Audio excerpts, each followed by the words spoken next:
ಆದ್ರೆ ನನಗೀಗ ಅರ್ಥ ಆಯಿತು, ನನ್ನ ಹಿಂದೆ ಇರೋದು ನೀನೇ ಅಂತ.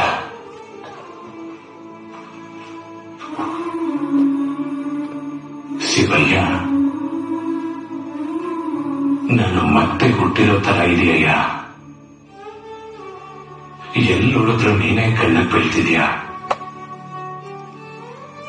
ನೀರ ಹನಿಯಲ್ಲಿ ನೆಲದ ಮೊಳಕೆಲೆ, ಎತ್ತಿನ ಬೆನ್ನ ಮೇಲೆ ಕುದುರೆಯ ಬೆನ್ನ ಮೇಲೆ, ಬಿಲ್ಪತ್ರೆ ತಳ ನೀರಡೆ ಫಲ,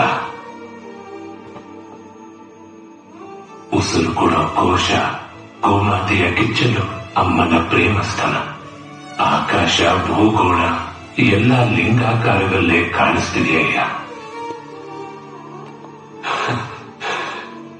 ಎಷ್ಟೊಂದು ಹೆಸರುಗಳು, ಎಷ್ಟೆಲ್ಲ ರೂಪಗಳು. ನೀನು ಕಣ್ಣಿಗೆ ಕಾಣದಷ್ಟು ಚಿಕ್ಕವನ, ನೋಡಲಾಗದಷ್ಟು ದೊಡ್ಡವನ.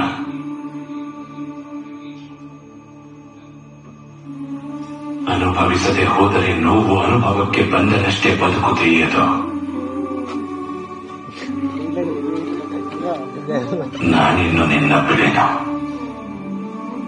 ನೀನೇ ನನ್ನ ಬದುಕು. ಇದು ನನ್ನ ಆಣೆ.